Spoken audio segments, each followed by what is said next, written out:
guys, it's Kesara, and today we're going to be doing my October mid-month wrap-up. October has been an interesting month to say the least. I've so far read about 7 books in October, and when I say 7 books, I mean 7 books over 200 pages. If you count the books under 200 pages, it's closer to like 18, but we're not going to count those right now, so let's go with 7, which is already a lot. I was in a very weird mood these past 2 weeks, and I feel like that's changing a bit right now, so the books I read in the second half of the month I think are going to be very different than this first half. I honestly didn't have any 5-star books, but I came really close to it, and I will talk about the books that I did under 200 pages, so we actually do have a lot to get into. So I'm gonna break this up into kind of like 3 sections. I'm gonna talk about DNFs, nonfiction, and then we'll get into the fiction books that I read this month so far. So we are gonna start this out with DNFs, and unfortunately one of the first books I DNF'd this month was Jamaica Inn by Daphne du Maurier. I started this book and was almost immediately turned off by it. I don't know what it was about this book because I love du Maurier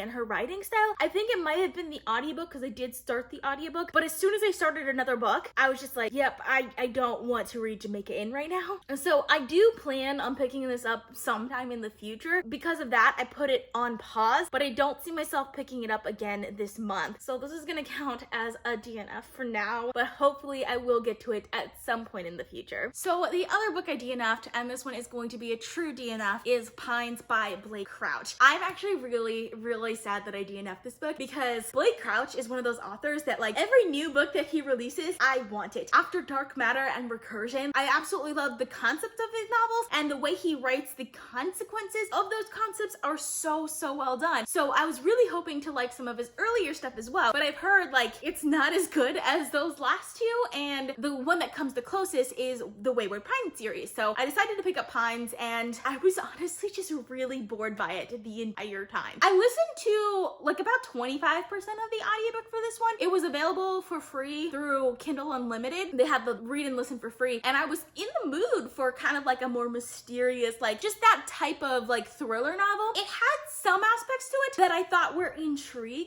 The main character kind of has like amnesia at the beginning, but then like he was in a car accident and he's looking for this person, but this person is dead, and he's looking for his ID at the same time, but he can't find his ID. The hospital says that the sheriff has it. The sheriff says it's the hospital that has it. Like there's all of these like inconsistencies that he's trying to piece together, which I liked. I didn't enjoy the way it was done. Like the writing just didn't work for me, which I don't understand because I love his later work. Like I just really couldn't with it. Like I'm sure this is a fantastic series and there are tons of people out there that love it, but for me it just wasn't working, so I ended up DNFing. It makes me sad, but I don't think I'm gonna be picking back up again in the future. So now I want to talk about the nonfiction that I read in the first half of October. I did listen to a series of audiobooks written by Mindy Kaling called Nothing Like I Imagined, and it actually has 6 different audiobooks that are basically like essays that are memoirs from her life. I absolutely love this little mini series. It was fantastically done. It is so relatable and funny. I love the way Mindy Kaling just delivers all of these in the audiobooks as well, because she narrates the audiobooks herself. Obviously she's a comedian, so it's like she has experience performing, so it works out really well. I feel like my favorite of them has to be the first one, Kind of Hindu. That one is about after she had her daughter and how she reevaluated her religious customs and beliefs. For me,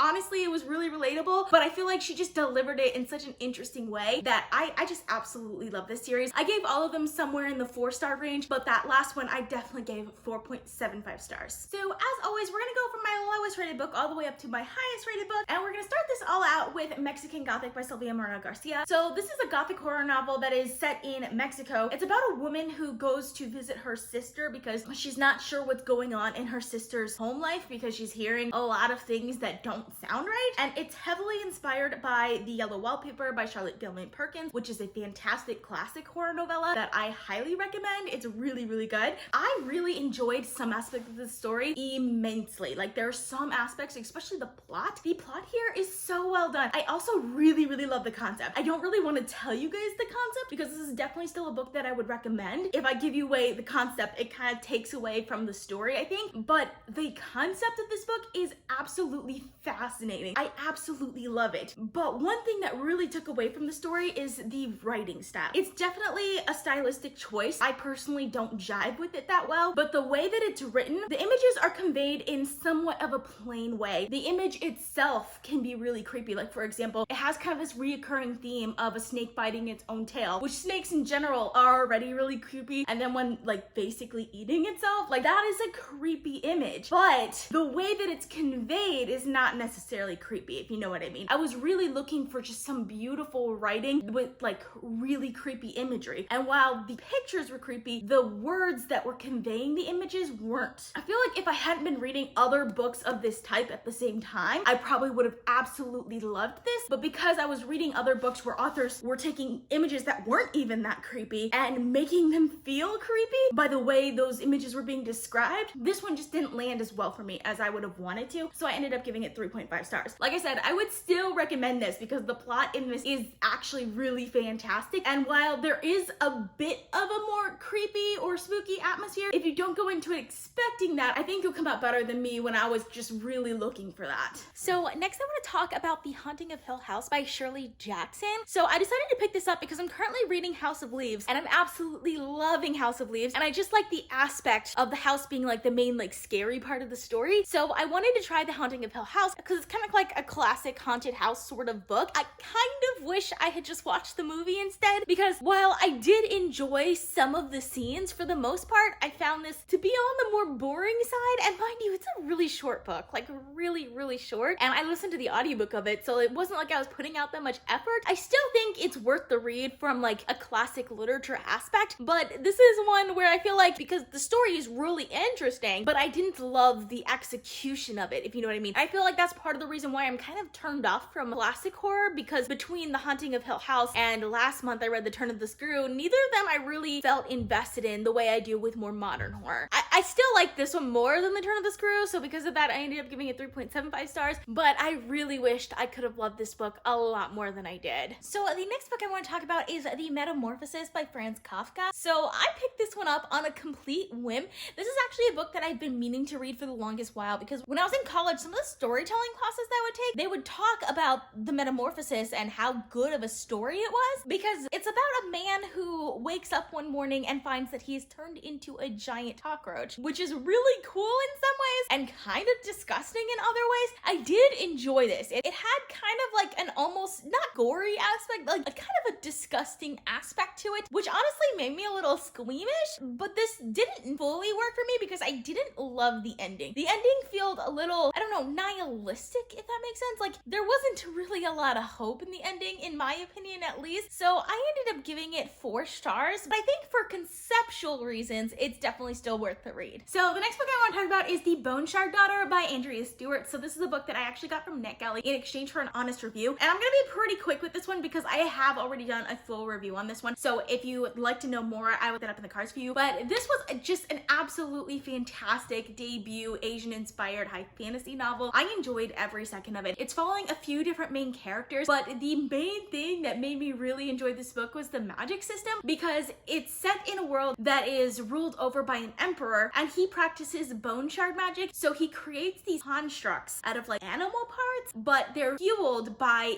bone shards of humans that are living in his empire. And I love that concept. It works really well within the story, and I like all of the different things that happen in regards to that magic system. So that aspect of it I really liked. I also think the characters were really well written, and I definitely enjoyed every second of this book. Fantastic debut, and I'm really excited to see where the series continues. I ended up giving this first book 4.25 stars. So kind of on the whim, I wanted to try a few Edgar Allan Poe things. First one I picked up was Telltale Heart. So this is a short story about a man who kills someone, hides the body, and then is so haunted by what he thinks is the beating heart of that body. I thought it was really well done. I really enjoyed it. Like I said, it is a short story, so it's like really short, so there's not that much to the story, but I did enjoy it. I listened to the audiobook version of it though, and I did not love the audiobook narrators, but I ended up giving it 4 stars. And then we have The Raven by Edgar Allan Poe, and this was just absolutely phenomenal. I don't read poetry often, but I love it when I get a poem that I just really get into. I really enjoyed this one. It just had some great like imagery and stuff in there, but done in, like I said, a very poetic way, because obviously it's poetry. So I loved this one, and I ended up giving that one 4.5 stars. The next book I want to talk about is The Only Good Indians by Stephen Graham Jones. So I was not ready for this book when I picked it up. I picked it up like really early in October, like maybe day 1 or day 2, and I finished it like within 48 hours, but I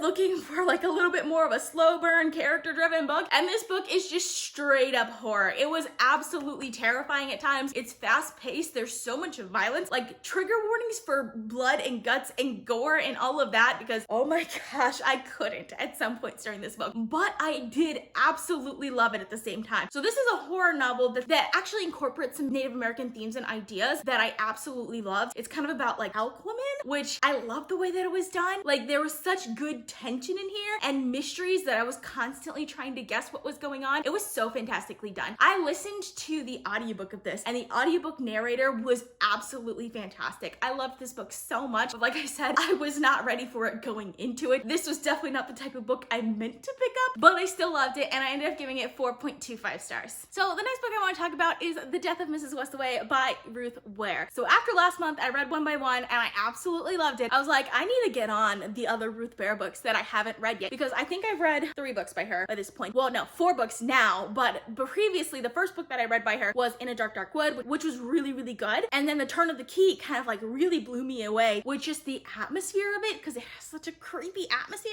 And then One by One was really kind of like an all-around good book. It had the creepy atmosphere, it had action, but it was also really character-driven in a really great way that I absolutely loved. So I decided to pick up The Death of Mrs. Westaway just because I already had The Death of Mrs. Westaway, and I really enjoyed it. I don't think it's as good as One by One or The Turn of the Key. This is probably ranked 3rd for me of all the Ruth Ware books that I've read so far, but I still really enjoyed this. So this is about a woman who is kind of broke and really needs money, and she gets a letter in the mail telling her that her grandmother that she has never met passed away, and that she has received a substantial inheritance. She wants to do the right thing, but at the same time, she really needs the money. So she decides to go and see what happens, and this book is crazy. After that, what happens is absolutely crazy. The plot in this book is a lot more than I expected from a Ruth Ware book. Like, it is definitely similar to the plot in One by One in the sense that there is a lot of like twists and turns, but like the ending of this one kind of bummed me out a little bit, because there is one character in particular and a character relationship that I was starting to like, but then I just really didn't like it because of the twist. That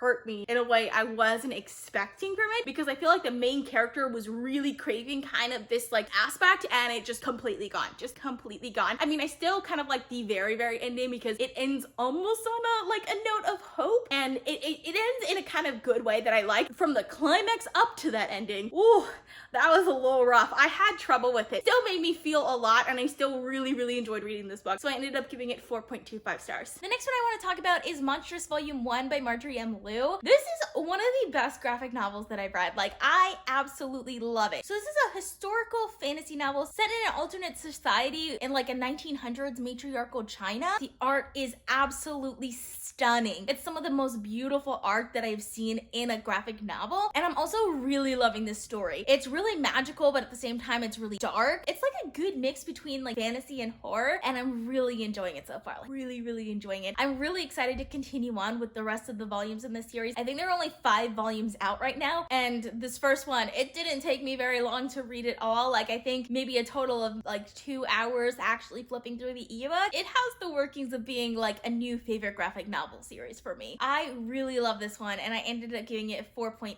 stars. So the next book I'd like to talk about is A Middle Game by Sean McGuire. So this is kind of like a contemporary fantasy book. It's following a set of twins, Roger and Dodger. They're kind of geniuses, but kind of also not geniuses. Roger is the older of the 2 twins, and he's really good with words. Everything that has to do with kind of like literature and stuff like that, he's really, really good with, but he sucks at math. And then we have Dodger, who's really, really good with math and is a child prodigy when it comes to math, but she doesn't even know how to read when this book first starts. They are separated at birth and are raised by different parents in different parts of the country, but because of quantum entanglement, they are kind of able to communicate with each other in a really interesting way. I absolutely love that aspect of this book, and this is kind of following them from their childhood growing up. So obviously a lot of time passes during the course of this book, but the book also plays with time in a way. It might actually be more time than what we're actually reading, and it's just really, really fascinating. I absolutely love the concept of this book. I think it worked really, really well, and I love that it was so tied to the characters and who they are. That really, really worked for me. I do feel like I wanted a little bit more from this book than I ended up getting, which is like kind of crazy considering how big it is, but I did still really enjoy it, and I ended up giving it 4.5 stars. Now, I would like to talk about Northanger Abbey by Jane Austen. So I decided to pick this book up because I've been meaning to pick up another book by Jane Austen because I've read quite a few of her books now, and this one is kind of known for its commentary on Gothic novels, so I felt like this was just a good month to pick it up, and this one really works for me. I was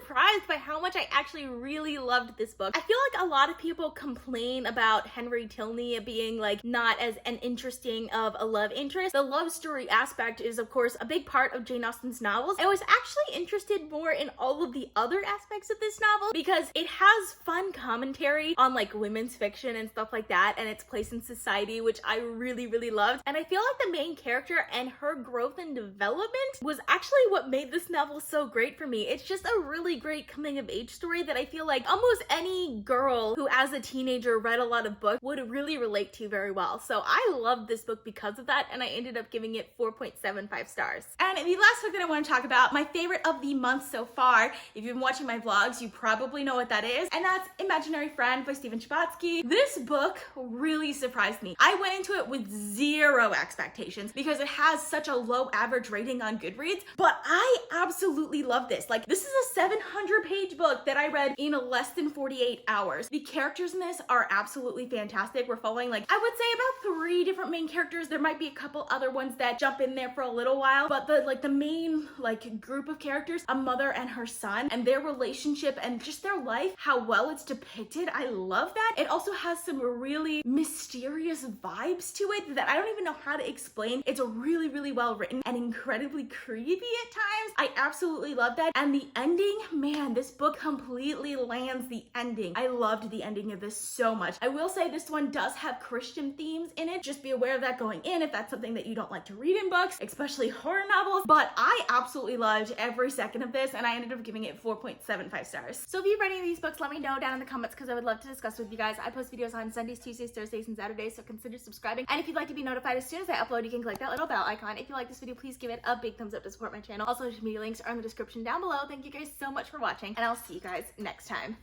Bye.